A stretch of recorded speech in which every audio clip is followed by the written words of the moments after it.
इस कार्यक्रम के पुण्यार्जक हैं श्री कंवर लाल जी, महावीर प्रसाद जी पाटनी, RK ग्रुप, मदनगंज, किशनगढ़, राजस्थान। स्वर्गीय श्री नागराज सगरी की पुण्य स्मृति में 32 शेषाद्री रोड, आनंद राव सर्कल, बेंगलुरु, श्रीमती शोभा नागराज सगरी, बेंगलुरु, पुत्री सौभाग्यवती रेखा मोहन कुमार वडकोद्रे, दामाद श्री मोहन कुमार वडकोद्रे, पौत्री कुमारी निकिता मोहन कुमार वडकोद्रे, पौत्री दामाद सौभाग्यवती रचिता करण पाटिल, पुत्री सौभाग्यवती प्रतिभा सदन, दामाद श्री सदन कुमार, पौत्री अर्घ्या सदन, पौत्र आगम सदन, बेंगलुरु, पुत्री सौभाग्यवती सची देवी रवि कड़वी, दामाद रवि कड़वी, पौत्र माहिन रवि कड़वी, पौत्री मनस्वी रवि कड़वी, बेंगलुरु।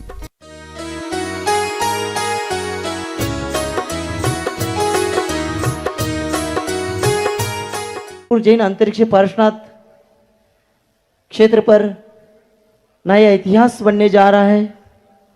बड़ा मंदिर बनना जा रहा है। 9 लाख वर्ग फीट का 270 बाय 567 साइज का 3 मंजिला भव्य जिनालय निर्माण हो रहा है और उसी के साथ उसकी पूरी ऊंचाई जो है मंदिर जी की वो 207 फीट ऊंची रहेगी। उसी के साथ सहस्त्रकूट जिनालय 126 फीट का बन रहा है, जिसमें 1008 प्रतिमा जी विराजमान होंगे। मंदिर में बड़े समवसरण की 4 प्रतिमा जी विराजमान होंगे। उसके लिए राशि रखी गई है 151 कलश। मध्य समवसरण में 4 प्रतिमा जी, प्रत्येक प्रतिमा जी के लिए 108 कलश की राशि। ऊर्ध्व समवसरण में 4 प्रतिमा जी विराजमान होंगे। उसके प्रत्येक प्रतिमा जी के लिए 108 कलश की राशि। सहस्त्रकूट जिनालय मानस स्तंभ के ऊपर जो बड़ी 4 प्रतिमाएं रहेंगी उसके लिए भी प्रत्येक की 108 कलश की राशि रखी गई है। सहस्त्रकूट के मध्य में 12 प्रतिमा जी विराजमान होंगे, बड़ी प्रतिमा जी, उसके लिए राशि रखी गई है 51 कलश। त्रिकाल चौबीसी के 24 में 72 प्रतिमा जी रहेंगे, उसके लिए राशि रखी गई है 21 कलश, 21 त्रिपल। सहस्त्रकूट की प्रतिमा जी 1008 प्रतिमा जी विराजमान होंगे। एक प्रतिमा जी के लिए 2,02,202 रुपए की राशि रखी गई है।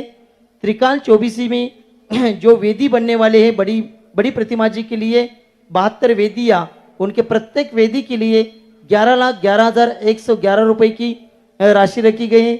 सहस्त्रकूट वेदी के लिए 1,11,111 रुपए की राशि रखी गई है।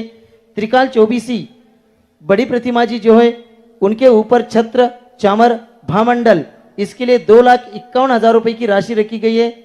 सहस्त्रकूट के जो 1000 प्रतिमा जी हैं उनके ऊपर छत्र, चामर, भामंडल के लिए 55,555 रुपए की दान राशि रखी गई है। नक्काशी युक्त इसमें 350 स्तंभ रहेंगे। प्रत्येक स्तंभ के लिए 2,22,222 की राशि रखी गई है। मुख्य अंतरिक्ष शिला जो है वो 5100 रुपए की है। सामान्य समोषण शिला 2100 रुपए की। जिनालय में भूखंड दान करना चाहते हैं तो 1 वर्ग स्क्वायर फीट के लिए 1 स्क्वायर फीट के लिए 31 रुपए की राशि रखी गई है। परिक्रमा पथ पर जो पाषाण से निर्मित 140 कमरे बनने वाले हैं, इसके लिए 5,0505 की राशि रखी गई है। धर्मशाला आवासीय योजना में जो 300 कमरे बनने वाले हैं उसके लिए 1 कमरे के लिए 2,51,000 रुपए की राशि रखी गई है। आप इसमें से आज के दिन स्वीकृति दे सकते हैं और आचार्य को 1 लाख के ऊपर इसमें से किसी भी योजना में 1 लाख के ऊपर किसी भी योजना में दान स्वीकृति आज के दिन आती है तो आचार्य जी को शास्त्रदान करने का अवसर आपको मिल सकता है। यहाँ तत्वार सूत्र की व्याख्या होने तक आप अपना मानस बना करके यहाँ आपके नाम भेज सकते हैं। परम पूज्य निरापक श्रमण प्रसाद सागर महाराज जी के चरणों में त्रिवार नमस्तु करते हुए निवेदन करते हैं आज के दिन तत्वार सूत्र की व्याख्या करें। सिरपुर के अंतरिक्ष पार्श्वनाथ भगवान की जय। पर्युषण पर्व उत्तम तप धर्म की जय। आचार्य उमा स्वामी महाराज की जय। मूक माटी रचयिता आचार्य परमेश टी गुरुदेव की जय। मुझे निरापक मुनि समय सागर जी, योग सागर जी, नियम सागर जी, सुधा सागर जी, समता सागर जी व प्रशांत सागर जी महाराज की जय। मुनि श्री चंद्रप्रभ सागर जी व निरामय सागर जी महाराज की जय। परवानिक स्वाध्याय वेलायाम शुद्ध भक्ति का अवसर करूँ।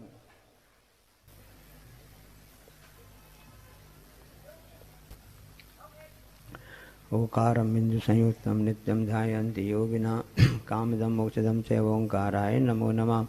अविरल शब्दगणों प्रक्षालित सकल भूतल कलंका मनोरगा सती सरस्वती हर्तिनो दुरितम अज्ञानतिमिरान्धानां ज्ञानंजन शलाकया चक्षुमिलितं मेने तस्मै श्री गुरुवे नमः। परम गुरुवे नमः। परम प्राचार्य गुरुवे नमः। सकल विध्वंसकं श्रेषां परिवर्धकं धर्म संबंधकं भव्यजीवना प्रतिबोधकारकमिदं शास्त्रम श्री तत्वासूत्र नामधेयम अस्य मूल ग्रंथकर्ता श्री सर्वज्ञदेवास उत्तर ग्रंथकर्ता श्री गणधर देवा प्रतिगणधर देवा तेषां आचार्य प्रवर श्री उमा स्वामी देव विरचितम् मंगलम भगवान वीरो मंगलम गौतमो गणी मंगलम कुंद कुंदाद्यो जैन धर्मोस्तु मंगलम सर्वमंगल मांगल्यम सर्वकल्याणकारकम प्रधानम सर्वधर्मानां जैनम जयतु शासनम कोटिशतं द्वादशैव कोटो लक्षाणि शीतलदधिकानि चैव पञ्चाशदष्टो च सहस्रसङ्ख्यामितच्छतं पञ्चपदं नमामि। अरहन्तवासियत्वं गणधरदेवी गन्ध्यं सम्मं प्रणमामि भक्तिरुत्तव सुधनाणुमवयं शिरसा इच्छामि वन्ते सुधभक्ति कावसौ तस्सालुचिम् अंगोभंग पैडय पाउडय पर्यम्य सुत्य प्रणमामि ओपभग चुलिया चेव सुत धम्य कायम सानिच कालमंचेमि पूजेमि वंदामि नमं सामि दुख कौ कम कौ बोई लाभ से मंत्यु मज्जम पौर्वानिक स्वाध्याय बेलायम आचार भक्ति काय सर करो में सृजरधि पारगे व्यास परमद विभावना पटु मति व्यास सुचरित पो निधिभ्यो नमो गुरुभ्यो गुण गुरुभ्य 36 गुण समग्रे पंच भी आचार कण संदर्शे शिष्टानुज्ञ कुशली धम्मा हृदय सदा वंदे गुरु भक्ति संजय मेड़दंति संसार सारम घोरम चिन्नति अट्टगम्मं जम्मं मरणं न पावन्ति ये नित्यमृतमन्तो ओम निरता ध्यानाग्निहोत्रा कुला षट्कर्मावृता तपोदंदना साधु क्रिया साधवा शील प्रावरणा गुणप्रेरणा चंद्रागति ज्योतिका मोक्षद्वार कपाट पाटन बटा पीड़न तुमाम साधवा गुरुवा पांतु नो नित्यम ज्ञान दर्शन नायका चारित्राणा गंभीरा मोक्ष मार्गोपदेशका इच्छामि बंते आर्यभक्ति काउसौ दस्तालुचम सम्मनान समदत्तानं पंचभी आचारम आर्यारम आयरादिसनवदेशयानम उवज्जायानम तिरुवनपारायणम सबसानम सानिचकालम अंचेमि पूजेमि वदामि नमः सामि दुःखौ कमकौ वैलाौ सोयवर्णम समयमण्णम जनगुण संपत्ति हो मज्जम मोक्ष मार्गस्य नेतारम भेत्तारम कर्म भूभृतां ज्ञातारम विश्वतत्त्वानां वंदे तद्गुण लब्धे नमोस्तु नमोस्तु नमोस्तु। तत्वा सूत्र जिसके रचयिता आचार्य उमा स्वामी महाराज जी हैं। विचार कीजिए, आज से 2000 वर्ष पहले केवल 18 वर्ष की उम्र में जिन्होंने मुनि दीक्षा ले ली हो, फिर आचार्य पद धारण करके 84 वर्ष तक धर्मिक ध्वजा को पूरी अहिंसा धर्म पूरे भारत देश में फैलाते रहे, ऐसे उमा स्वामी महाराज जी हैं। कहा जाता है ना कि अर्धनिशा का सन्नाटा वन में बनचारी चढ़ते हो, तब शांत निराकुल मानस तुम तत्वों का चिंतन करते हो। ऐसे जंगलों में गुफाओं में रह करके आचार्य महाराज जी ने ऐसे तत्वों का चिंतन करके ऐसे ग्रंथ सूत्र लिखा हुआ है। संस्कृत का यह प्रथम ग्रंथ है, 2000 वर्ष पहले इसको लिपिबद्ध प्रथम ग्रंथ कहला जाता है। और इसकी विशेषता ये है कि चाहे दिगंबर और श्वेतांबर दोनों उसमें इसको मान्य है।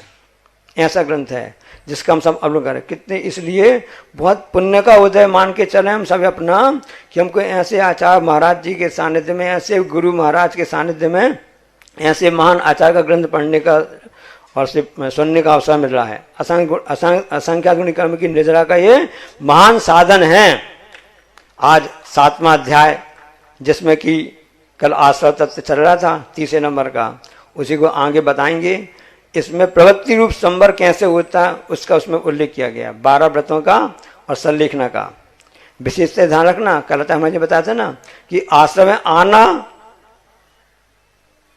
आना मतलब पंडाल में आना अलग बात करा गया, कर्म वर्गणाएं जो रहती हैं आत्मा के आसपास ही रहती हैं, और कर्म रूप परिणत हो जाना और आपका आगे आना बैठ जाना दोनों अलग अलग समय में हैं। लेकिन आश्रव बंध एक समय होता है, उसी समय का आत्मा के साथ में भी कर्म वर्गणाएं एक क्षेत्र के बंध को प्राप्त हो जाती हैं। समझ। तो इस अध्याय में संवर भी और निर्जरा भी है। पहला सूत्र है कि 12 व्रतों का वर्णन आता है। हिंसा नतस्ते ब्रह्म परिग्रह व्रतिर्व्रतम। हिंसा, झूठ, चोरी, कुशील, परिग्रह, इनसे विरक्त होना ही व्रत कहलाता है। प्रथम जो इसमें है वो अहिंसा है। शेष जितने भी जिसमें व्रत हैं उसकी बाढ़ के रूप में, उसकी सुरक्षा के लिए हैं। इसलिए हमेशा अपन बोलते हैं ना, अहिंसा परमो धर्म की जय बोलते हैं ना। व्रति का अर्थ होता है विराम लेना। व्याकरण में होता है ना अर्ध विराम, पूर्ण विराम, है ना। वैसे ही यहाँ पापों से थोड़ा थोड़ा विराम लेना, ऐसा इसमें कहा गया है। जीवन अर्ध विराम है और मृत्यु पूर्ण विराम है।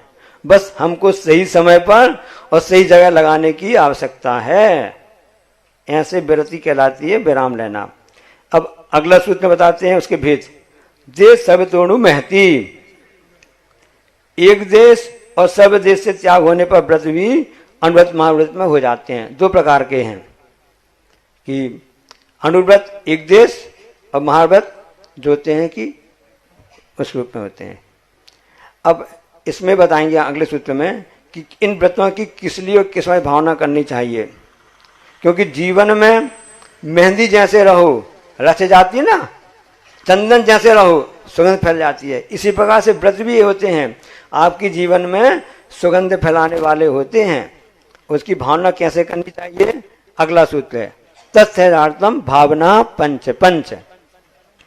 उन व्रतों की स्थिरता के लिए 5 भावनाएं करनी चाहिए। भावना कैसे क्या कहलाती हैं, जो बार बार आत्मा द्वारा भाई जाती हैं उसको बोलते हैं भावना। एक आयुर्वेद में औषधि आती है 64 पहरी पीपल, जो लेडी पीपल होती है ना, पीपली होती है, उसको 64 पहर तक उसको ऐसी भावना पर देते रहते हैं, तब कहीं जाकर के वह है जो टाइफाइड जैसे बड़े बड़े रोगों में लाभकारी होती है। इसलिए भावना का पुट देना चाहिए दवाइयों के लिए, और अपने व्रतों की स्थिरता के लिए भी भावना का पुट दिया जाता है। 5 हर चीज 5 क्यों बताई हैं, बस क्योंकि व्रत 5 होते हैं, मान 5 होते हैं, और सब जानते हैं कि पीछे में 5 गुण होते हैं, और यहाँ सिर पर में भी 5 पीछीधारी आपके सामने हैं। 5 बहुत महत्वपूर्ण है, 5 के अंक हैं, क्योंकि 5 इंद्रियां भी होती हैं। इसलिए उन इंद्रियों के विषय में त्याग करने की बात बताई जा रही है। आज उत्तम तप की बात बताई जा रही है। परमिष्टि 5 होते हैं, और पंच बाल्यति भी होते हैं, मित्ता 5 भेद होते हैं, ज्ञानवंत के 5 भेद होते हैं, अंता भी 5 भेद होते हैं, और से बाल तीर्थंकर भी कितने होते हैं, पंच बाल्यति होते हैं। और निर्माण क्षेत्र वर्तमान में कितने हैं, मतलब जो तीर्थंकर के वो 5 ही हैं। अब पहले अब ये भावना किस प्रकार है, जैसे घर की रक्षा के लिए चौकीदार रखते हैं, उसी प्रकार व्रतों की रक्षा के लिए चौकीदार के समान 5 भावनाएं हैं। इस बार बार भागते रहना चाहिए, जैसे चश्मा बार बार साफ करते हैं ना, अच्छा दिखे, इसी प्रकार से इनको भावने के लिए हमें कहा गया है। अब पहला अहिंसा व्रत की भावना है। वांग मनोगुप्ति दान निक्षेपण समित्या लोकित पान भोजनानि पंचे। अब इनको श्रावक, इन गुप्तियों समिति का वर्णन आता है इसमें ना, तो आचार्य महाराज जी का कहना है कि श्रावक भी गुप्तियों की और समितियों का एक देश पालन कर सकता है, अभ्यास करेगा। बाद में बताएंगे 12 व्रत होते हैं, गुण व्रत होते हैं, मुनियों बनने के लिए जो आगे की जाते हैं। अब है वचन गुप्ति, अपने वचनों को बस में रखना। मनोगुप्ति, मन को राग देश से हटाकर अपने बस में रखना। ईरा समिति, 4 फुट देख करके, आगे देख करके सावधानी पूर्वक प्रासुक मार्ग में चलना। आदन निर्णय समिति, पीछे कमंडल शास्त्र अनुक्रम देख करके शुद्ध करके रखना, उठाना धरना। आलौकिक पान भोज, मतलब सूर्य प्रकाश में भोजन करना, मतलब बिजली लाइट में नहीं। ऐसा कहा जाता है सूर्यास्त होने के साथ भी अपने शरीर में, हृदय में कमल होता वो भी बंद हो जाता है। एक नाभि में कमल की कल्पना की जाती है, वो भी बंद हो जाता है, क्योंकि सूर्य में 1 लाख लक्स इतनी लाइट होती है। यदि बदल भी हो गए, सब कुछ हो गया, तब भी 10,000 लाइट, 10,000 जो फ्लक्स लक्स है ना, वो लाइट बनी रहती है। वैज्ञानिक तथ्य बता रहा है आपके लिए। और आप कितने भी हजारों हैलोजन भी जला लो, 1,000 से ज्यादा लक्स आपके प्रकाश तो हो ही नहीं सकता है। उसके अभाव में सूर्य प्रकाश में जीव की उत्पत्ति होती है। दया अहिंसा का पालन करना मुख्य उद्देश्य रहता है, इसलिए दिन में ही सब कुछ कार्य करने के लिए कहा गया है। अगला आता द्वितीय नंबर का सत्यव्रत, उसकी भावना है क्रोध लोभ वीरत्व हास्य प्रत्याख्यान बीच भाषणम च पंच। अब क्रोध का त्याग, लोभ का त्याग, भय का त्याग, हास्य का त्याग और अनुबीच भाषण, ये इसका त्याग नहीं, यानी इस ढंग से आधार से बोलना, आगम के अनुसार बोलना, प्रसंग के अनुसार बोलना, एक कहलाता अनुबीच भाषण, मतलब ओवर कॉन्फिडेंस नहीं रखना, एक कहलाता है। अब भोजन परोसा गया श्रीमती जी के द्वारा, अब भोजन में 2 कंकड़ आ गए, 1 कंकड़ आ गया। अब पति महोदय ने कहा है ना, क्रोध का त्याग, कि भगवान ने 2 आंखें दी हैं, कंकड़ दिखता नहीं है। तो पत्नी कहती है कि भगवान ने 32 दांत दिए हैं, एक कंकड़ चबा नहीं सकते, है ना। एक क्रोध में ऐसा हो जाता है, जो व्रती होता है इन सब क्रोध के बचा के मतलब क्रोध से बच करके रहता है। अब दूसरा है आपके लिए, डरता नहीं है, भीरुत्व, लोभ नहीं करता है, हाथ से कभी त्याग करता है, किसी प्रकार से भी हंसी मजाक इस होता है। ये बात अलग है कि वो व्यक्ति मान लो टिकट रेलवे में यात्रा कर रहा था, कहाँ जाना है, हमको राम भगवान की जन्मभूमि जाना है। अच्छा, टिकट नहीं है, तो चलो कहाँ चलें, कहाँ ले जा रहे हो, हम आपको कृष्ण जी है ना, उनकी जन्मभूमि ले जा रहे हैं, जेल में। तो अब तीसरे अचर व्रत के लिए शून्यागार, विमोचित आवास, परो धाकण, व्यक्ति सधर्मा विसंवाद पंच। शून्यागारवास, पर्वत की गुफा, वृक्ष की गोटा में रहना, विमोचितवास, जिन्होंने दूसरों जो स्थान छोड़ दिया हो मकान, उसमें रहना विमोचितवास कहलाया। दूसरों को रोक लिए मना नहीं करना परो धाकण कहलाता है।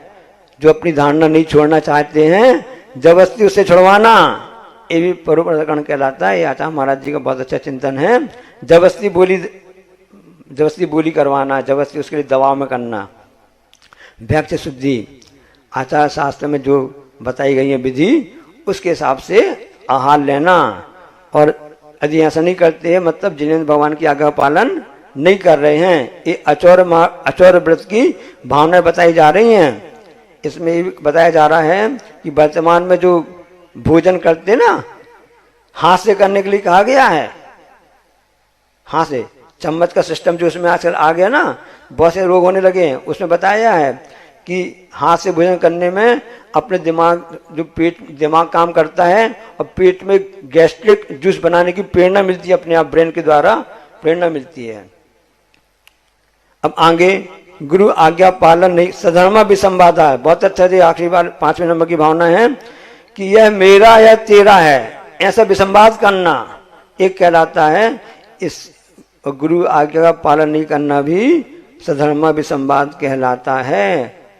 इसमें जब जहां पर कर्ता भोक्ता स्वामीपन की बात आ जाती है, उस समय ये बात विसंवाद होने लगता है। इससे वह बचता रहता है, ऐसी भावना भाते रहना चाहिए। चौथे ब्रह्मचर्य व्रत की भावना, स्त्री राग कथा श्रवण तन मनोहरांग निरीक्षण पूर्वरतानुस्मृष्टिस रस स्वशरीर संस्कार त्यागा पंच। स्त्री राग कथा, उनको सुनना, उनके अंग का निरीक्षण करना, और जो पुण्य भोगे उनका स्मरण करना। कुंथल गिरी का अच्छा पेड़ा था, याद करना, है ना, फेमस है, पहन करते थे। गरिष्ठ इष्ट पदार्थ का सेवन करना, बिना तड़का के, बिना उसके भोजन अंदर जाता ही नहीं है, इन सब त्याग करता है। अपने शरीर का संस्कार त्याग करना, मतलब जो डेली सेवादी करते ना, इसका मतलब ये कि उसमें उनकी भावना, उनकी इच्छा चलती रहती है ना। इसलिए सादा जीवन उच्च विचार, एक इन दोनों को लगा लेना। दोनों साधकों के लिए भी ये बात है और मुनियों के लिए हिसाब से भी बात है। एक चिंगारी आग से कम नहीं होती और सादगी होती है श्रृंगार से कम नहीं होती है। हमेशा सादगी रखना चाहिए। मोटा पहनो मोटा खाओ, ऐसा कहते हैं ना। अब अपरिग्रह की भावना बता रहे हैं। मनोज्ञानंदी विषय राग देश वर्जनानि पंच।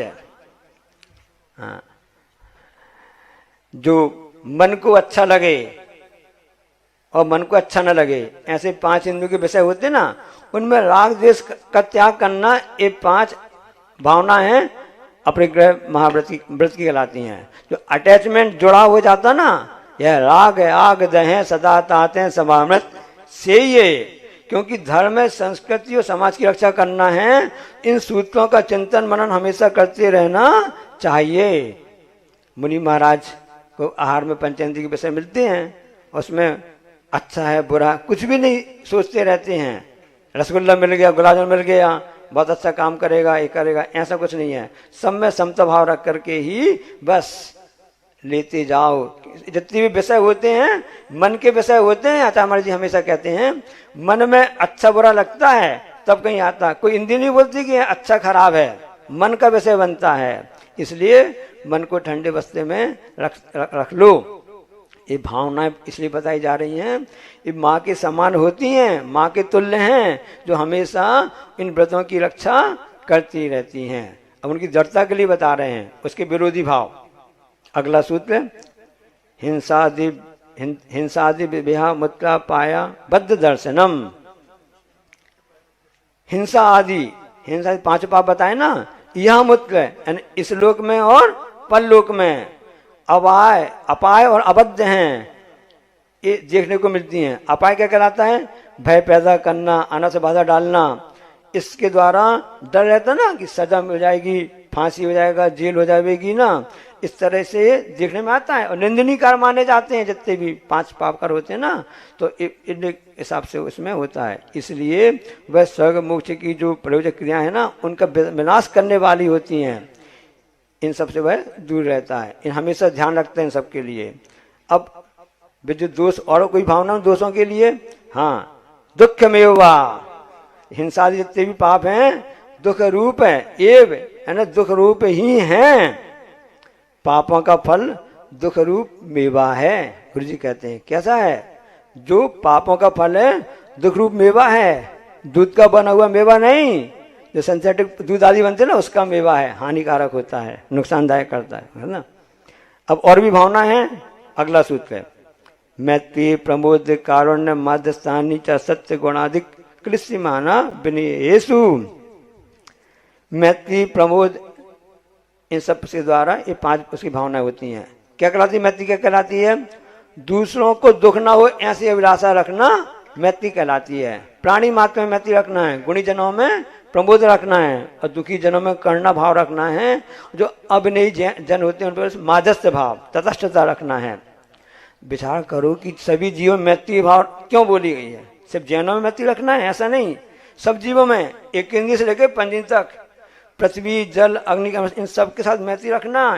ये सब अपना उपकार कर रहे हैं, वृक्षारोपण वगैरह किए जाते हैं ना, क्यों किए जाते हैं? उनका एहसान मानो, धन्यवाद दो, क्योंकि भाई ऑक्सीजन नहीं देंगे तो आप कहाँ से लोगे, कैसे पर्यावरण को ठीक करेंगे, कर पाओगे? तीसरा विशुद्ध जल के कारण होगा ऐसा कहा जाता है। इसे जल है तो कल है, सबको बचा के चलो, मैत्री भाव रखो, सब जो आवश्यक उसी काम करो। प्रमोद मुख्य प्रशंसा आदि के द्वारा भीतर भक्ति अनुराग को प्रमोद कहते हैं। बदला लेने का जो आनंद होता है एक दिन का होता है, लेकिन मैत्री क्षमा का जो गौरव होता है ना, वो जिंदगी भर का रहता है। इसलिए ऐसी मैत्री भाव रखने के लिए गुरु महाराज जी ने इसमें हम सबके कहा गया है। करुणा दीनों पर दया भाव रखना कहलाता है। माध्यस्थ मतलब राग द्वेष पक्षपात नहीं करना कहलाता है। अब्दुल कलाम जो राष्ट्रपति हुए ना, वैज्ञानिक हुए ना, और जब उन्होंने अग्नि मिसाइल का परीक्षण किया, उस समय पंचरक्षा मंत्री थे, उन्होंने कहा कि आपने बहुत अच्छा काम किया, देश के लिए किया, आपके लिए पुरस्कार दिया जाता, आप जो मांगो वो मिलेगा। उन्होंने क्या पुरस्कार में क्या मांगा? उन्होंने कहा जहाँ अग्नि परीक्षण हुआ है, अग्नि मिसाइल का परीक्षण हुआ है ना, भूमि सब बंजर हो गई उस कारण से ना, वहां पर 1 लाख वृक्षों का रोपण कर दीजिए, यही हमारा पुरस्कार है। ये कहलाती है सही अहिंसा। आगे की भावना बताते हैं, जगत का है स्वभाव व संवेग वैराग्यार्थम। संवेग वैराग्य के लिए हमेशा संसार और जगत इकाई का शरीर के स्वभाव का विचार करते रहना चाहिए, इससे जड़ता आती है। यह सूत्र काफी है, संस्मरण दास महाराज जी का यह सूत्र काफी है, नेवल की बात है। और ऐसा काफी मतलब पर्याप्त है, सफिशिएंट। फिर गुरु महाराज जी ने उसको बात जोड़ दी, एक ऐसी एक कापी है, जगत का स्वभाव संवेग वैराग्यार्थम, एक ऐसी कापी है जो कभी भी गीली नहीं होती, किसी बस्ते में रखने की आवश्यकता नहीं है, कभी इसको खोलो कभी भी पढ़ते रहो। तो हमने कहा अच्छा महाराज जी ये ऐसी कापी है जिसकी कभी फोटो कापी भी नहीं होती। तो उस समय प्रवचन सभा में एक पंडित जी बैठे थे, उन्होंने कहा आचार्य, उस समय दीक्षा हुई थी, मुनि दीक्षा हुई थी, आचार्य श्री जितने भी महाराज जी दिख रहे हैं सब आपकी फोटो कापी दिख रहे हैं। आचार्य जी कहा नहीं पंडित जी ये गलत कह रहे हैं आप, जितने भी मुनि महाराज जी दिख रहे हैं सब असली कापी हैं। ये दिगंबर तो कितना बड़ा महत्व है, आचार्य महाराज जी कितना ध्यान रखते इस बात के लिए। इस सूत्र को लेकर के आचार्य बात की, जगत हमेशा ऐसी कापी है जे कहीं भी आप इसको खोल लो, पढ़ लो और इसका अध्ययन करते रहो। ऐसे वैराग्य को बढ़ाने के लिए, संवेग को बढ़ाने के लिए, कल में कहा था ना, द्विवचन में कहा है अभीक्षण संवेग, वही भावना भावना सिर्फ ज्ञान ज्ञान के लिए क्यों कहते हो। अब हिंसादि का लक्षण बताएं, अगला सूत्र है प्रमद योगाद प्राण प्रपूर्णम हिंसा। प्रमाद के योग से प्राणों का वियोग करना हिंसा कहलाता है। यहाँ योग में श्रेष्ठ ने कहा था महाराज जी ने, एक तो क्या प्रमाद के वशीभूत होकर, और योग यानी मन वचन काया की क्रिया दोनों ने कर रहा है। अब तीव्र ज्वर आगे, तीव्र उदय होता ना किसका, संजलन कसाय का, नौ कसाय का, इन तीनों 13 प्रकृतियों का उदय होता है तब प्रमाद होता है। एक कसाय सत अवस्था का नाम ही प्रमाद है। हमेशा आचार्यों ने प्रमाद से बचने के लिए कहा गया है। आरंभी, उद्योगी, विरोधी, संकल्पी हिंसा होती है, 4 प्रकार हिंसा होती हैं। तो संकल्पी तो नहीं करता है, लेकिन जो व्रती होता है आरंभी, उद्योगी, विरोधी हिंसा करता है।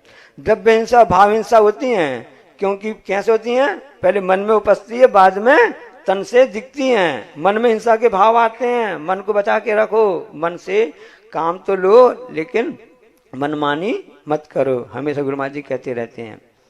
असत्य का लक्षण, अगला सूत्र है असंविधान मौनतम।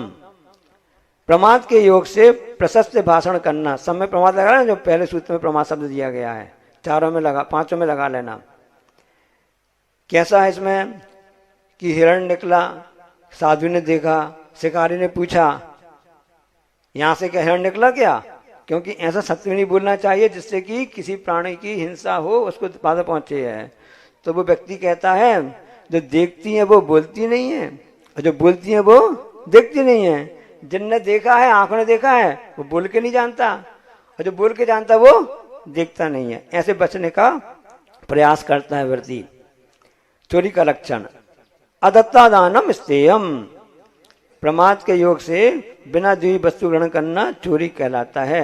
दबाव में आय ज्यादा है, आय कम है और व्यय ज्यादा है, ये भाव आते रहते हैं। यहाँ पर 10 प्राण बताए गए हैं, 11वां प्राण अन्न कहलाता है इसलिए, और 12वां प्राण धन कहलाता है।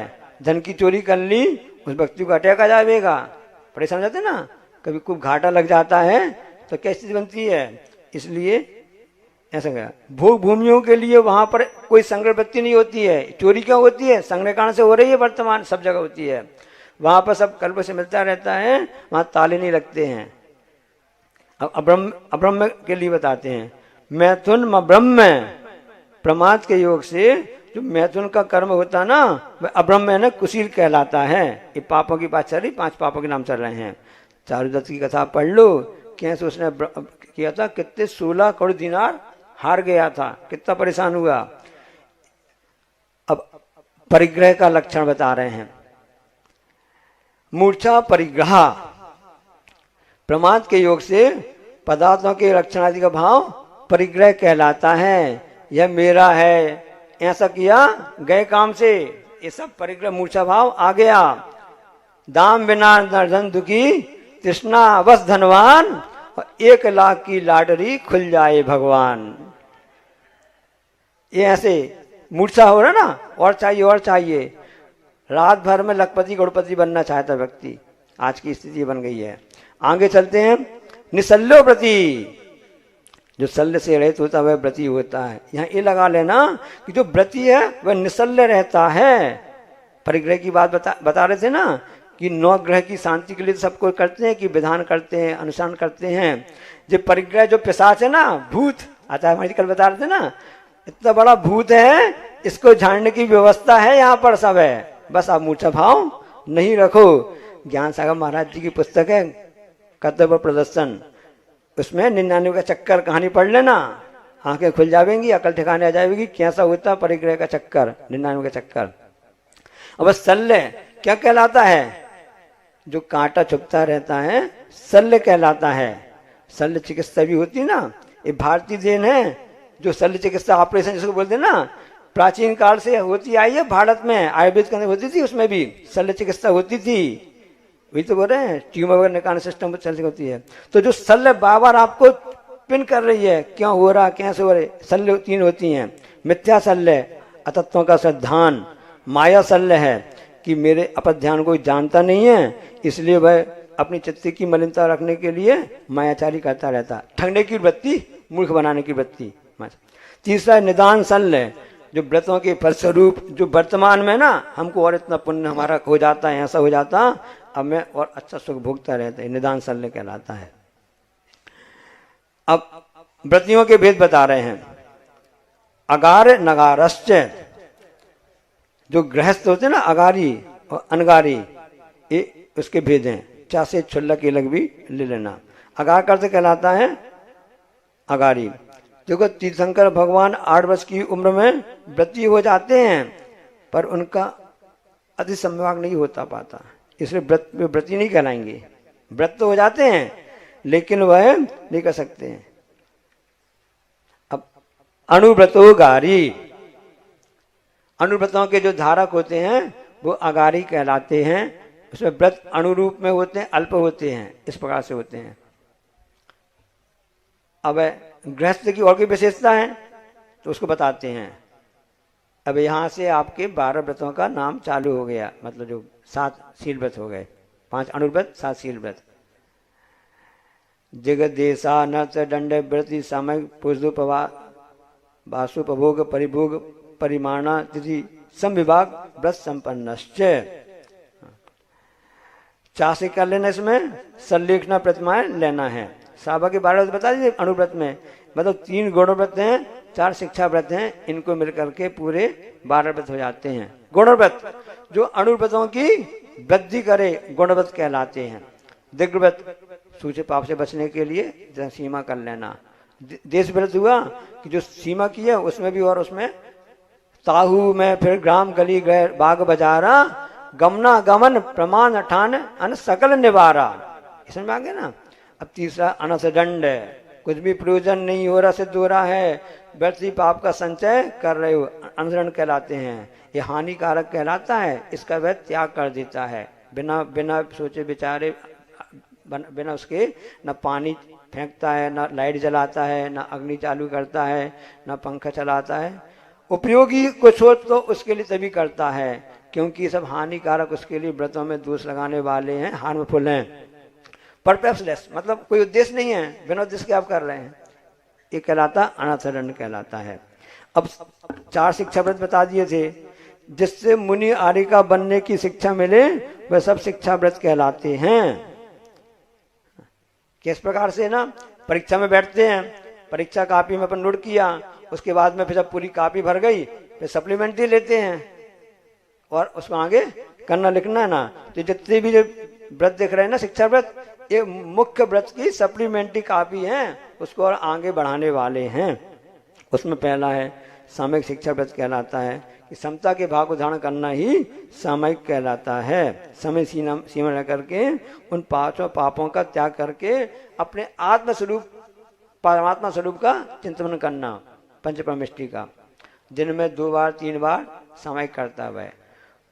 और दूसरा है पुरुषोपवास शिक्षा व्रत है, पुरुषोत्त करते पर्व के दिन में उपवास करना। आप सबके उपवास चल रहे ना, हाँ। इस प्रकार से वह तीसरा भोग उपभोग परिभोग परिमाण शिक्षा व्रत, सबकी सीमा बना लेता है, इतना इतना रखेंगे ताकि उनका उपयोग कम से कम सीमित हो, कम से कम पाप लगे।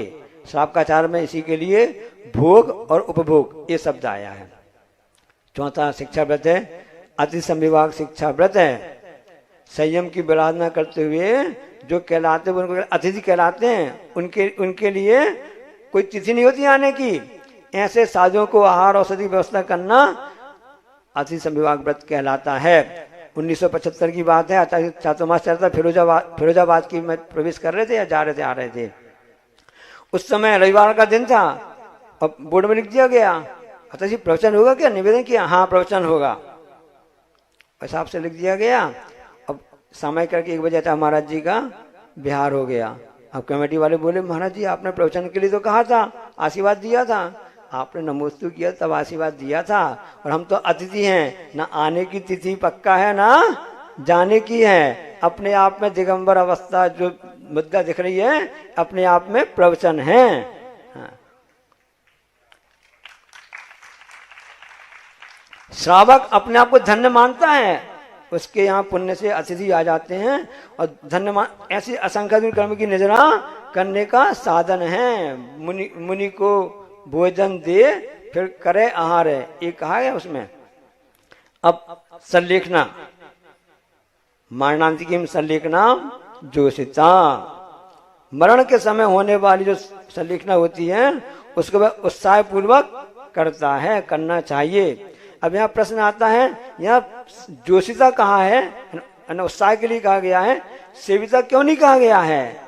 क्योंकि संलेखना कभी भी दवा पूर्वक नहीं होती है, बल पूर्वक नहीं होती है। कई लोग कहते संलेखना आत्मघात है, बहुत गलत बात है ये, क्योंकि संलेखना में उत्साह है और आत्मघात में कसायों की संक्लेश की तीव्रता रहती है।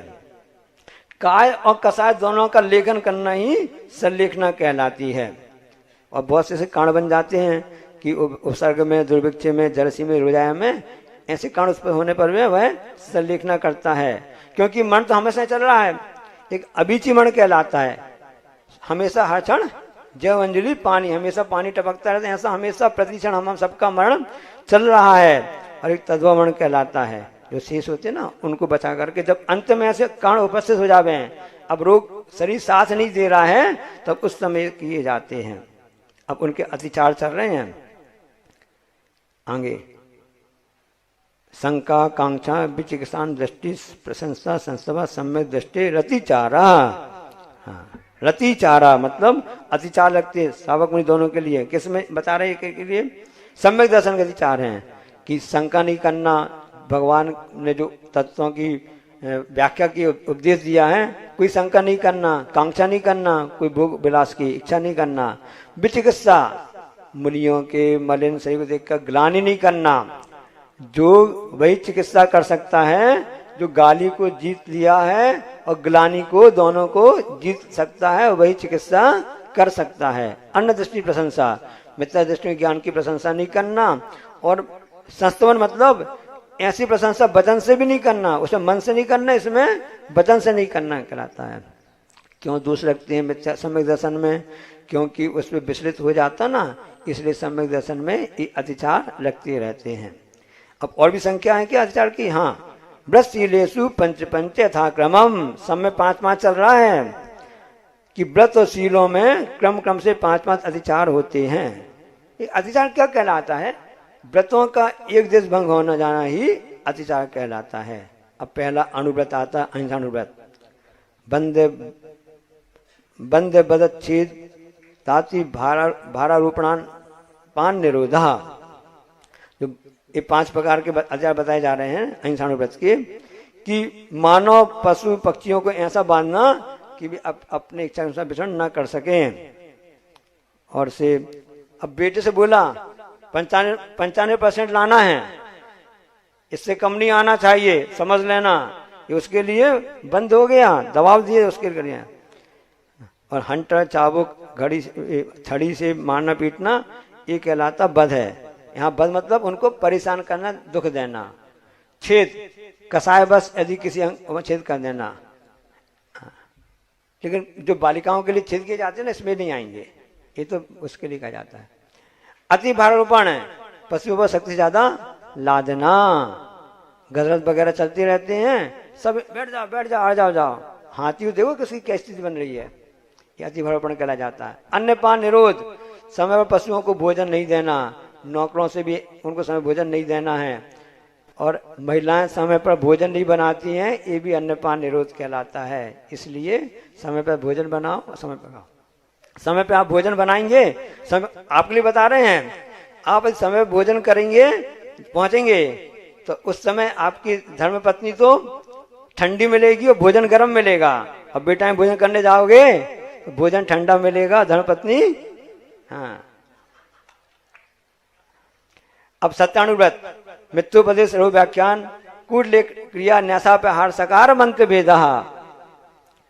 सत्यानुव्रत में बता रहे हैं, मित्रोपदेश, झूठा उपदेश देना, ठगना, ऐसा ठगना कि वो मोक्ष मार्ग से विचलित हो जावे, सब कसायों के द्वारा होता रहता है। रघु व्याख्यान, जो स्त्री पुरुष ने एकांत में अपना कोई आचरण किया हो उसको प्रकट कर देना। कूटले क्रिया, नकली दस्तावेज पूरे हस्ताक्षर करवा लिया, झूठे लिखवाना।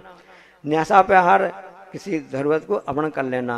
सकार मंत्र, मतलब ऐसी बात करना झूठ उसकी बदनामी हो जावे, जिसे चुगली कहते ना, ये सब डाय के द्वारा तो प्रसूत की भावना होती है ना, उसके कारण से होते हैं, अतिचार लगते हैं, उनसे बचना चाहिए। आचरणव्रत, स्त्रीन प्रयोग तथा वृद्ध राजातिक्रम हीन अधिक मानुन्मान प्रतिरूपक व्यवहार।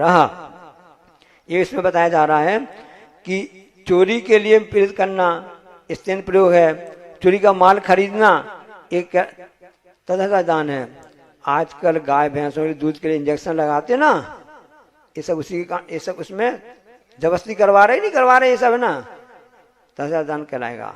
वो नहीं देना चाहती, आपने जैसा उससे दूध और ज्यादा निकलवाना चाह रहे हैं आपके लिए ना। वृद्ध राजातिक्रम, राज्य नियम के विरुद्ध टैक्स की चोरी करना, टैक्स की चोरी करना, बिजली की चोरी करना, ये स्मगलिंग वगैरह।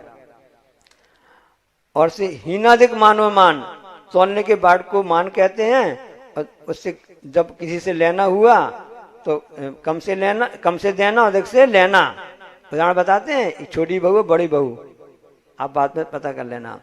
देखो कैसे, मतलब वृद्ध अधिक्रम, प्रतिरूपक व्यवहार, एक सी मिठाई जो दिखती रहती है ना, उसमें मिलावट करना, मिक्सिंग करना, ये कहलाता है। क्यों गोरख धंधों में लगे हो, क्यों गोरख धंधों में लगे हो? अरे करना है तो कर, गो रख धंधा, गो यानी गाय को रखो, गाय का पालन करो, ऐसे काम करो इस द्वारा आपके अहिंसा धर्म की व्रत होती रहे। अब कैसे वृद्ध राजक्रम करता है, उसने उस व्यक्ति ने बोला, महाराज जी आशीर्वाद दे दीजिए। सब क्या आशीर्वाद मांगते हैं? हमारी दुकान खूब चले, खूब चले, सब मानते ना। उस व्यक्ति ने बोला, हमको आशीर्वाद दीजिए मेरी दुकान बिल्कुल ना चले। अरे कैसा ग्राहक आ गए? तो क्यों भाई तुम्हारी दुकान क्यों नहीं चले? दुकान कौन सी है? वो कहता, महाराज जी हमारी दुकान जो है ना, राशन की उचित मूल्य की दुकान है, लोग लेने नहीं आएंगे, बचा रहेगा, हम इसमें मतलब उसमें बेच देंगे। वृद्ध राजाति क्रम कहलाता है। ब्रह्मचरण अनुव्रत के अतिचार बता रहे हैं। पर विवाह खंडित तरीका, परिग्रहिता परिग्रहिता, गमन कीड़ा, काम तीव्रा विनिवेशः, ये 5 प्रकार के हैं। पर विवाह करण इस तरीके, मतलब कि उसमें अपने आश्रित भाई बहन की शादी तो करो, ये नहीं कि सबका ठेका ले रखा है पूरी दुनियादारी का, दलाली करना, कुंडली वगैरह इकट्ठे मिलवाना। इस तरीका जो पद से बेचानी स्त्री के पास आना जाना, और से इस तरीका अपरिग्रहिता कि पति रहे जो ब्रह्मचारिणी उनके पास आना जाना। अनंकीड़ा मतलब उन अंगों को छोड़ करके अन्य अंगों सेवन करना, इसको बोलते हैं सेक्सुअल। और काम तीव्र अभिनेशा, हमेशा काम की अभिलाषा रखना, खूब शौक, खूब जोश रखना इस काम के लिए, ये सब उस व्रत के अतिचार कहलाते हैं। अब इसको लगाना पुरुष की अपेक्षा से लगाना, क्योंकि पुरुष ही उसके लिए भुगता है। और राजा भैया सूरत परिवार इन लोग और सुरेश जी छाबड़ा इन सभी लोगों से निवेदन करते हैं, आइए और आचार्य जी का पाद प्रक्षालन करें।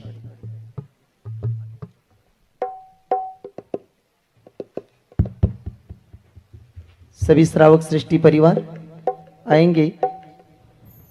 श्रावक सृष्टि परिवार में से आर के मार्बल परिवार से सुशीला जी भाभी, इन्होंने कल उत्तम संयम धर्म के दिन 5वीं प्रतिमा व्रत ग्रहण किया है।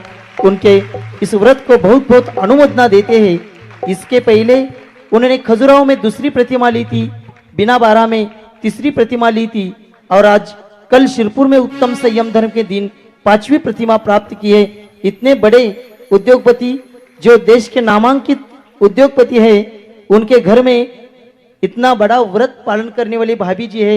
इसका सब लोगों को अभिमान होना चाहिए और उनका आदर्श हम सब लोगों को लेना चाहिए। गुरुवर तेरे चरणों की मुझे धूल जो मिल जाए, गुरुवर तेरे चरणों की मुझे धूल जो मिल जाए, चरणों की रज पाकर, चरणों की रज पाकर तकदीर बदल जाए।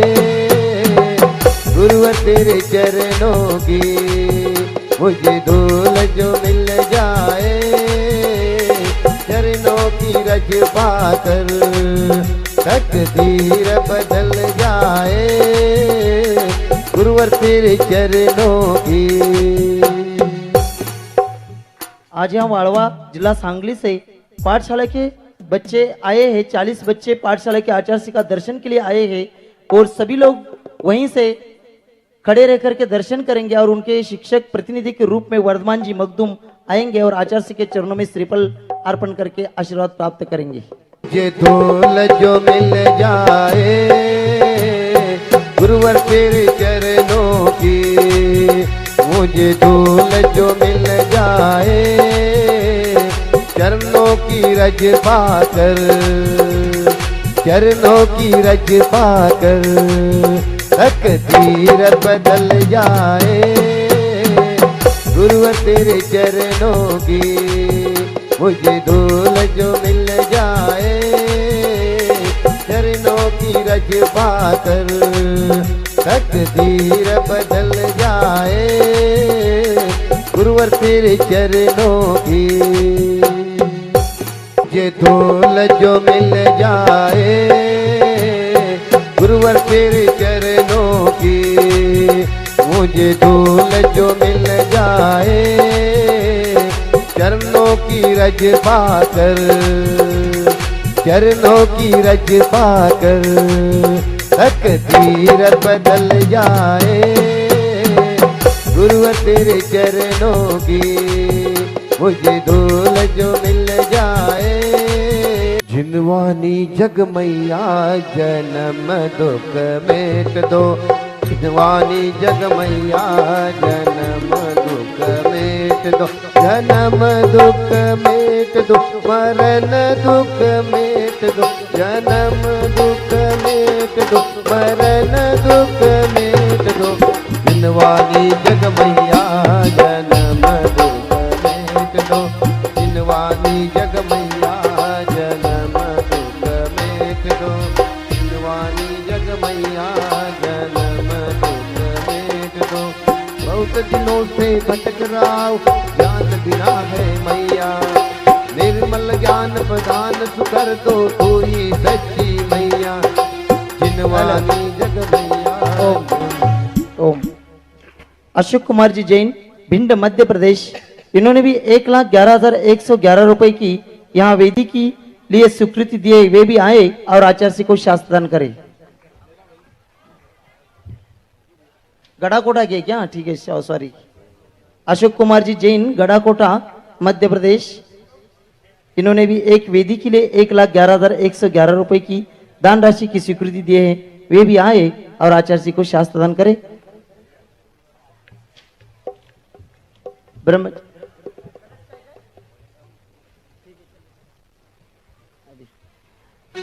ऑनलाइन 2 नाम यहाँ आए हैं। ब्रह्मचरिणी निधि दीदी छपारा, सफल जैन, अभिषेक जैन, मनोज जैन सागर मध्य प्रदेश। निधि दीदी जी डिप्यूटी जिला रजिस्ट्रार है, उन्होंने संस्कृत जिनालय में एक जिनालय 3,51,000 के लिए दान स्वीकृति दिए, उनको बहुत बहुत धन्यवाद देते हैं। उसी के साथ अशोक कुमार जी जैन मुंबई निवासी, इन्होंने भी संस्कृत जिनालय में एक जिनालय 3,51,000 रुपए की दान राशि की स्वीकृति दी है, उनको भी बहुत बहुत धन्यवाद देते हैं। जो लाइव सुन रहे हैं उन सब लोगों से निवेदन है, आप आपकी स्वीकृति भेज सकते हैं। आप जब यहाँ आचार्य के दर्शन के लिए आएंगे तब आपसे आपके द्वारा यहाँ शास्त्र नहीं करवाया जाएगा। पूजन आचार्य का पूजन प्रारंभ करते हैं। पूजन माइक भैया। गुरुवर विद्यासागर जी आचार्य शीज के चरणों में हम झुका रहे अपना माथा, इनके जीवन की हर चढ़िया बन पड़ी स्वयं ही नमना। जय नागम का वह सुधा कलश जो बिखराते गली गली, जिनके दर्शन को पा करके खिलती मुरझाई हृदय कली।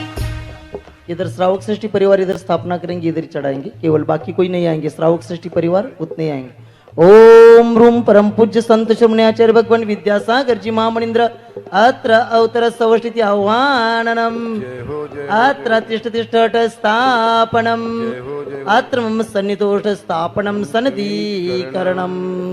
सांसारिक विषयों में पढ़कर मैंने अपने को भरमाया, इस राग द्वेष की वैतरणी से अब तक पार नहीं पाया। तब विंध्या सिद्धू के जल कण से भव कालुष धोने आया हूँ, आना जाना मिट जाए मेरा यह बंध काटने आया हूँ।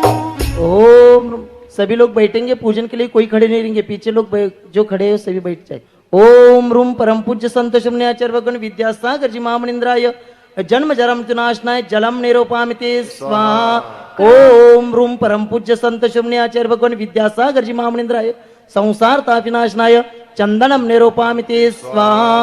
ओम रूम परम पूज्य संत श्रमणे आचार्य भगवान विद्यासागर जी महामणिंद्राय अक्षय पद प्राप्तय अक्षतम निरूपामिते स्वाहा। ओम रूम परम पूज्य संत श्रमणे आचार्य भगवान विद्यासागर जी महामणिंद्राय कामवाणी विनाशनाय पुष्पम निरूपामिते स्वाहा। ओम रूम परम पूज्य संत श्रमणे आचार्य भगवान विद्यासागर जी महामणिंद्राय क्षुधारोग विनाशनाय नैवेद्यम निरूपामिते स्वाहा। ओम रूम परम पूज्य संत श्रमणे आचार्य भगवान विद्यासागर जी महामणिंद्राय मोहंधकार विनाशनाय दीपम निरूपामिते स्वाहा। ओम रूम परम पूज्य संत श्रमणे आचार्य भगवान विद्यासागर जी महामणिंद्राय अष्टकर्म दहनाय धूपम निरूपामिते स्वाहा। ओम रूम परम पूज्य संत श्रमणे आचार्य भगवान विद्यासागर जी महामणिंद्राय महा मोक्ष फल प्राप्तय फलम निरूपामिते स्वाहा। हरि बोला। के वैभव को पाकर मैं निश दिन कैसा मस्त रहा, चारों गतियों की होकर हो खाने में ही अब व्यस्त रहा। मैं हूँ स्वतंत्र ज्ञाता दृष्टा, मेरा पर से क्या नाता है, कैसे अनर्थ पद पा जाऊं यह अरुण भावना पाता है। ओम रूम परम पूज्य संत श्रमणे आचार्य भगवान विद्यासागर जी महामणिंद्राय अन्नर्घ्य प्राप्तय अर्घ्यम निरूपामिते स्वाहा। भावों की निर्मल सरिता में अब गाहन करने आया हूँ, मेरा सारा दुख दर्द हरो यह अर्घ्य पेटने लाया है। तपोमूर्ति है आराधक है, योगीश्वर है महासंत है, अरुण कामना दे सके युग युग तक आगामी वसंत। ओम रूम परम पूज्य संत श्रमणे आचार्य भगवान विद्यासागर जी महामणिंद्राय अन्नर्घ्य प्राप्तय जयमाला पूर्णार्घ्यम निरूपामिते स्वाहा। नमस्तु भगवान नमस्तु नमस्तु नमस्तु। ओम नमस्तेभ्यः। अहिंसा परमो धर्म की आचार्य गुरुवर श्री कुंद कुंद भगवान की, आचार्य गुरुवर श्री ज्ञान सागर मुनि महाराज की। जलो परम पूज्य संत श्रमणे आचार्य भगवान विद्यासागर जी महामुनि राज जी की, समस्त आचार्य संघ की।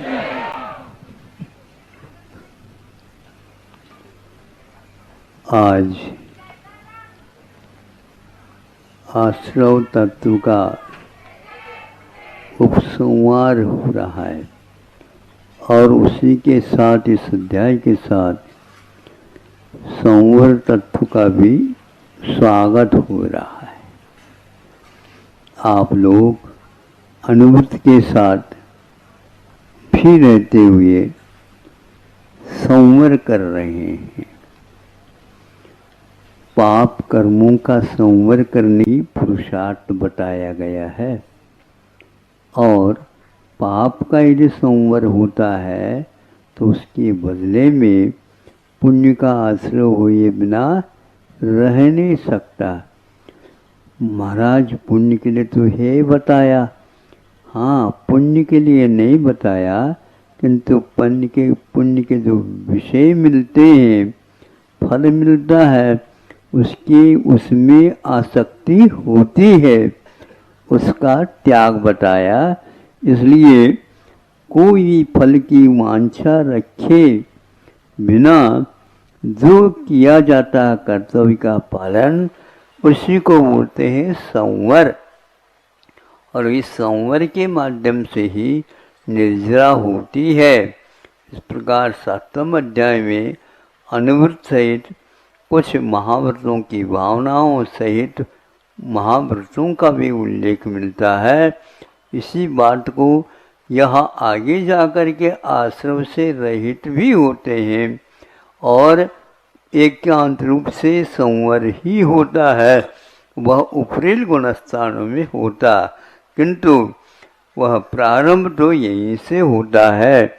इसलिए इस अध्याय में और कुछ भी नहीं कहा, किंतु व्रत, समिति, गुप्ती आदि आदि के साथ अनुव्रत और महाव्रत के रूप में उल्लेख किया।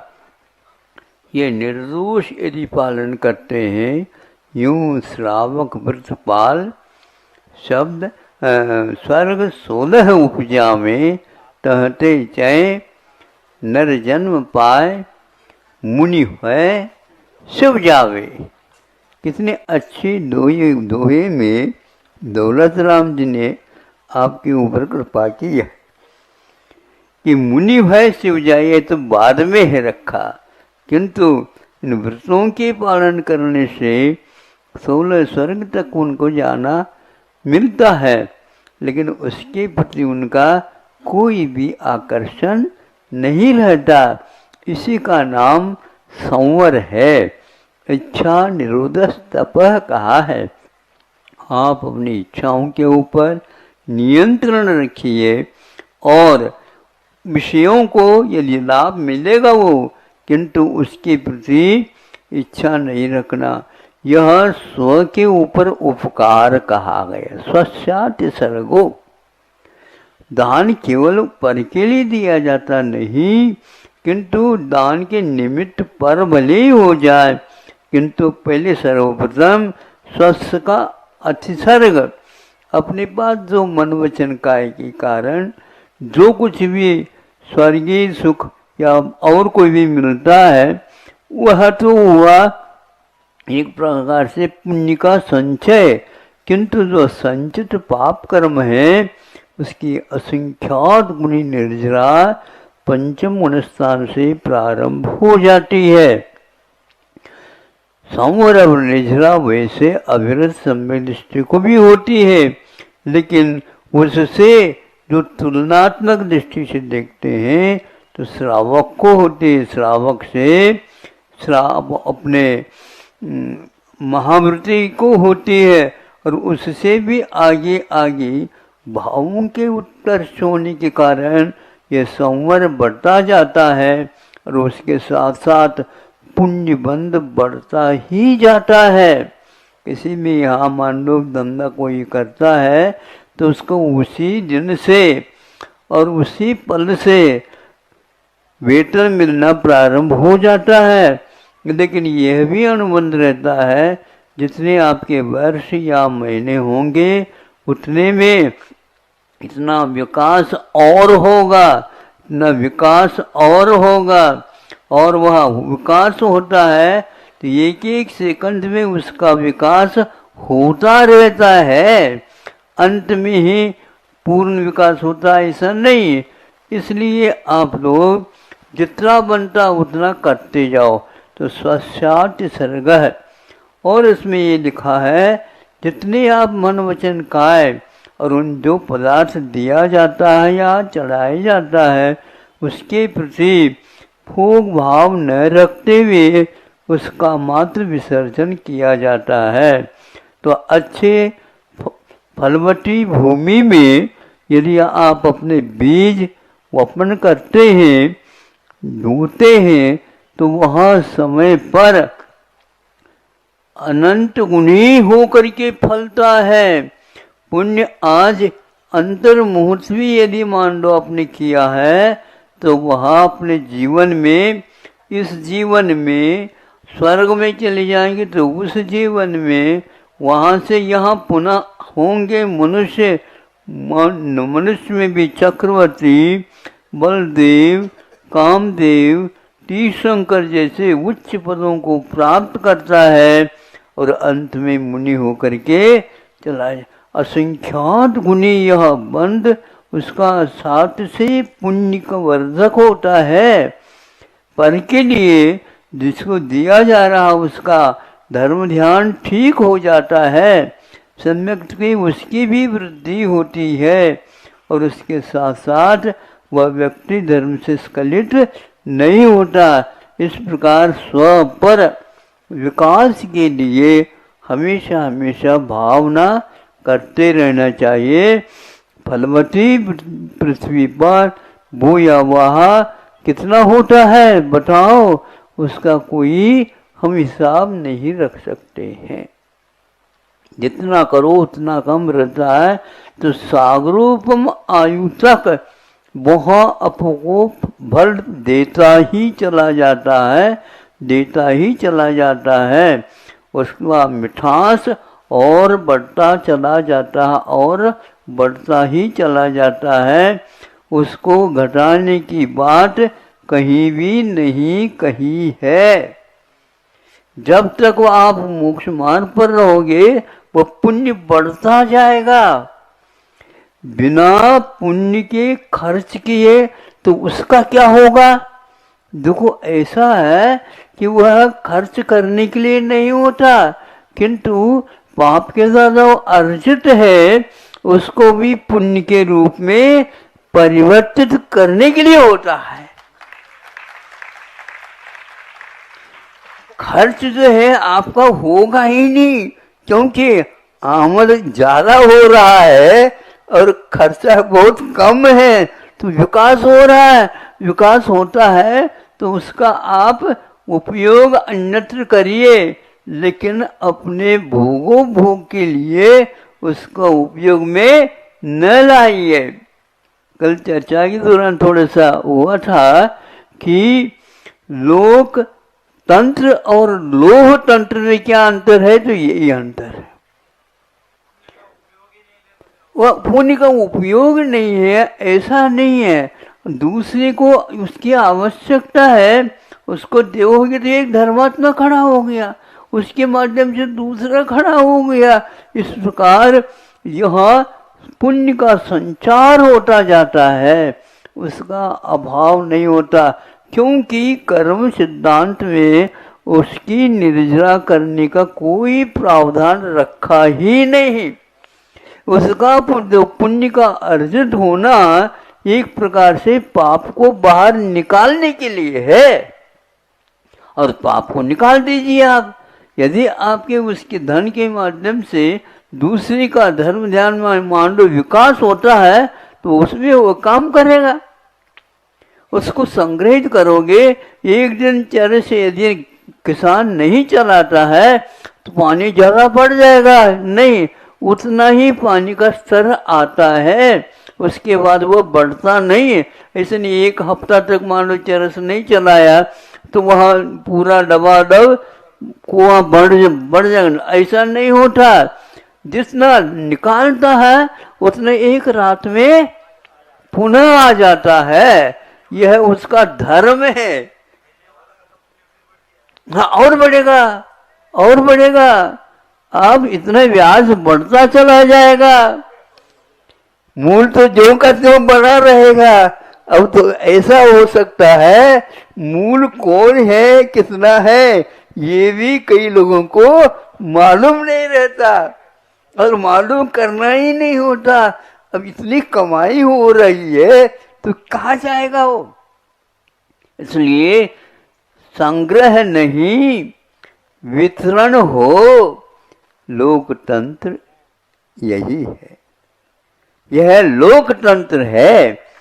लोकतंत्र कहा है क्या लोकतंत्र कहा है? हमें बताओ। हाँ, ये अलौकिक है तंत्र। इसलिए राजा महाराजा वगैरह या विशेष जो कोई भी सीट साहूकार होते हैं, उनके माध्यम से क्या होता है तो वो हमेशा हमेशा विकास की ओर ही चले जाते हैं।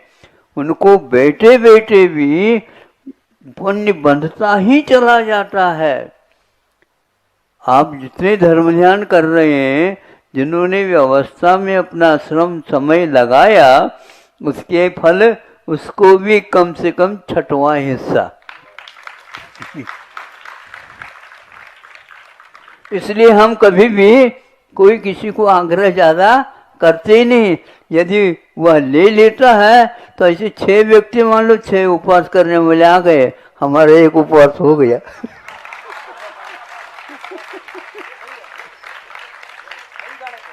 हाँ, 50-60 व्यक्ति एक बार 64 शुद्धि व्रत ले लिए, भोग है का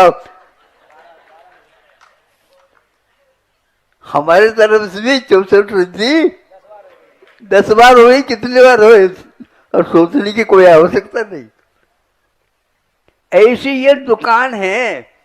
अब दुकान चलाना समझो और उस प्रकार चलाओ। हो गए, ब्रांड मिल गए तो हो गया। उसके द्वारा विकास होता ही चला जाता है। वट वृक्ष का एक प्रकार से उदाहरण दिया है।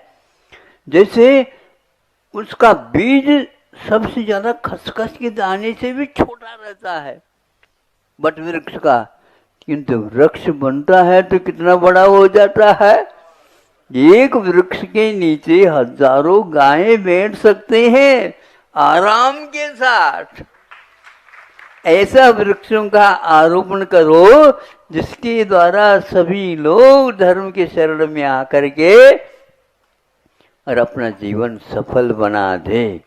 सौधर्मेंद्र जैसे तीर्थंकर है, अभी मान लो मुनि है, अभी भगवान नहीं बने, उस समय में भी वह चरण स्पर्श करता है और अपने मुकुट को धूल नहीं थी और उस धूल के द्वारा उसको जैसे चंदन लगाते हो आप, तिलक मनाते, उसी प्रकार वह अहोभाग्य मानता है। क्यों? स्वर्ग में उसको मन नहीं लग रहा है। अब मन नहीं लग रहा तो बच्चों को कहाँ भेजते हो? जहां मन लगे वहां पर भेजते हो। वो भी सोचता, हे मन तो चल, समूह शरण में तुम्हारे लिए जीवन पर्यंत 160-170 कर्म भूमियां हैं, वहाँ पर हमेशा तीर्थंकर बने रहते हैं, उनका समूह शरण लगा रहता है। तो उस प्रत्येक समूह शरण में 170 एक साथ भी चालू हो जाए। 100 धर्म वो है, रिद्धियों के माध्यम से सब में 100 धर्म मंत्र मिलेगा। यहाँ भी मिलेगा, वहाँ भी मिलेगा, वहाँ भी मिलेगा। ये रिद्धि का काम होता है। लेकिन एक भव के बाद उसके मुक्ति का निश्चय हुआ है। वो कहता है एक सुर का या नहीं नर का या को सुरपट तर से सो दुर्लभ प्राणी। यहाँ पुण्य करता है, होता है और निश्चित रूप से उसका उपभोग की इच्छा नहीं होने से अपने आप उसका विकास होता जाता है। तो एक दिन निकालो पानी, दूसरे दिन उतना पुनः आ जाता है। नवनिधियाँ कभी भी समाप्त होते ही नहीं। जब वह चक्रवर्ती पद छोड़ देता है तो नवनिधियाँ गायब। और किसी को नहीं मिलेंगे वो। अरे कम से कम हमारा बच्चा है, बड़ा है, ये अकेला है, उसके नाम से छठखंडा 6 खंड जो है ना राज किया था, सारे उसी के नाम से कर दो। नहीं नहीं, हमारे जो कुछ भी हम पर शेष नहीं रखेंगे, हम उन्हीं को दे जाएंगे। सर्वदत्ती कहा है, कुटुंब को सर्वदत्ती देना, पूरा का पूरा कुछ भी बचाना नहीं। आप लोग तो अपने नाम से एक आध आना रखना चाहते हैं, नहीं रखने की कोई आवश्यकता है। इससे भी बढ़ कर के वहां पर स्वर्गों में और मिलना है। नहीं चाहे, वो लक्ष्मी कहती है आप नहीं चाहो या न चाहो, हम तो आपके पास ही रहेंगे। रहना हो तो रहो, इसलिए तो आप कह दो रहो, ऐसे रहो। फिर बाद में तीर्थंकर हो करके केवल ज्ञान हो गया, अब नहीं छू नहीं सकते, किंतु हम आपके नीचे तो बैठ सकते। छू नहीं सकते, मैं छू नहीं रहा हूं, लेकिन चरणों में तो बैठ सकता हूं। लक्ष्मी वहां तक आई है। अब देखो उनको क्या धूप लग रही है क्या? हवा दे दो, हवा कर दो। 64 चवर ढूंढ रहे, क्या हो सकता नहीं, ये वैभव काम करेगा। दुनिया में कहीं भी ऐसी लक्ष्मी नहीं मिलेगी जो लक्ष्मी यहाँ पर पानी भर रही है। पानी भरते देव हैं, देव लोग, वैभव जिनका दास। मृग मरेंद्र मिल बैठते जहां दया का वास। अहिंसा धर्म का ये अतिशय है बंधु। बहुत पुण्य के खर्च होने के बाद ये मिला है, लेकिन अब पुण्य खर्च करने के फल के रूप में अरहंत पद मिलता है। इसलिए अरहंत भक्ति के माध्यम से तीर्थंकर प्रकृति का बंध होता है, अरिहंत का नहीं। अरहंत का अर्थ 5 कल्याणों को जो अपने आप मिलते ही चले जाते हैं। जिसके जीवन में एक आध बार विवाह के समय पर बाजा बजता हो, हाँ, किंतु अरहत परमेष्ठी जो 5 परमेष्ठियों में अरहत परमेष्ठी है, तीर्थंकर है, उनका गर्भ में आने से पूर्व से बाजा बजता रहता, हमेशा बाजा ही बजता रहता है। क्या नहीं बजते, स्वर्ग में कोई कोरोना जा ही नहीं सकता। इसलिए क्षत्रियों के यहाँ शोर भी नहीं और सूतक भी नहीं, क्योंकि उनका उत्तम कार्य करने का प्रतिदिन का प्रतिफल का कर्तव्य होता है। उनका अपने लिए कुछ नहीं है, उनके पास चाबी नहीं रहती, नहीं समझे, कोषाध्यक्ष वहां पर रहते, नहीं समझे, और वह हाथ जोड़ करके खड़े रहते, आप बता दो कहाँ पर कितना खर्च करना, और वह खर्च होता ही रहता है। उनके पास शस्त्र रहता है, धनुष बाण रहते हैं, वो भी क्यों रखते, दया के लोग धनी है, हाँ रखते इसलिए ये लोग ठीक काम कर ले। उनके पास वो राजा हो के भी राजा होते हैं, इसलिए महाराजा तो होते हैं, वो राजाओं के कार्य कैसा हो रहा है देखते रहते हैं। मुकुटबद्ध 32,000 मुकुटबद्ध राज। इसलिए आपको पुण्य की ओर देखना नहीं, पुण्य तो आ ही रहा होता है, करते जाओ, किंतु फल की इच्छा नहीं रखो, तो फिर फल भी मिलेगा तो सही। जो अविनश्वर फल है उसी के लिए ये सब कुछ हो रहा है। दुख का अभाव हो और सुभिक्ष सर्वत्र हो, ये भावना कल जो कहा था दर्शन विशुद्धि में आ जाता। क्षायक सम्य दृष्टि को भी यह नहीं मिल सकता, क्योंकि केवल 25 दोषों से रहित होना यह दर्शन विशुद्धि नहीं है। लोक कल्याण की भावना करते रहते हैं और अपने कल्याण के बारे में सोचते कुछ भी नहीं है। यह है उनका कर्तव्य और उनके लिए वेतन कितना मिलता है पता ही नहीं रहता। वेतन की ओर उनकी दृष्टि जाती ही नहीं, केवल चेतन की बात वो कहते रहते हैं और सोई हुई चेतना को जगाते रहते हैं। इसलिए वट वृक्ष के समान अपने को बनना है। वट वृक्ष को कभी भी धूप लगती ही नहीं है। क्यों नहीं लगती? ये इतनी छाया है हमारे और इतने व्यक्तियों को छाया मिल रही है, इसलिए जिसको छाया प्रदान करता, जो छाया प्रदान करता है दूसरे के लिए भी, उसे कभी भी धूप सताती नहीं है, क्योंकि 22 परिचय और उपसर्गों से ही यह मोक्ष मार्ग चलता रहता है। मोह का हनन होने से कभी भी दुख का अनुभव नहीं होता है। ऐसा यह मोक्ष मार्ग है। पुण्य फला अरहंता इसी का नाम है। अंत तक पुण्य की निर्जरा की बात किसी भी कर्म कांड इत्यादि ग्रंथों में लिखा नहीं गया है। आप लोग आंखें खोल दो, कुछ समय के लिए निश्चय की बात सुन करके कई लोग कई धारणा बनाते, अरे पुण्य तो पाप तो सभी लोग निर्जरा करते हैं, पाप की पुण्य की करो तो बात कही, पुण्य की निर्जरा होती नहीं, उन्हें ये भी उन्हें मालूम नहीं है और अध्यात्म ग्रंथ के हवाला देते रहते हैं। वो हवा में कब उड़ जाएंगे पता नहीं लगेगा। अहिंसा परमो धर्म की।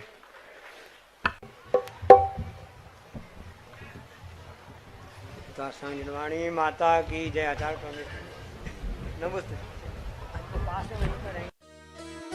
इस कार्यक्रम के पुण्यार्जक थे श्री कंवर लाल जी, महावीर प्रसाद जी पाटनी, RK ग्रुप, मदनगंज, किशनगढ़, राजस्थान। स्वर्गीय श्री नागराज सगरी की पुण्य स्मृति में 32 शेषाद्री रोड, आनंदराव सर्कल, बेंगलुरु, श्रीमती शोभा नागराज सगरी, बेंगलुरु, पुत्री सौभाग्यवती रेखा मोहन कुमार वडकोद्रे, दामाद श्री मोहन कुमार वडकोद्रे, पौत्री कुमारी निकिता मोहन कुमार वडकोद्रे, पौत्री दामाद सौभाग्यवती रचिता करण पाटिल, पुत्री सौभाग्यवती प्रतिभा सदन, दामाद श्री सदन कुमार, पौत्री अर्घ्या सदन, पौत्र आगम सदन, बेंगलुरु, पुत्री सौभाग्यवती सची देवी रवि कड़वी, दामाद रवि कड़वी, पौत्र माहिन रवि कड़वी, पौत्री मनस्वी रवि कड़वी, बेंगलुरु।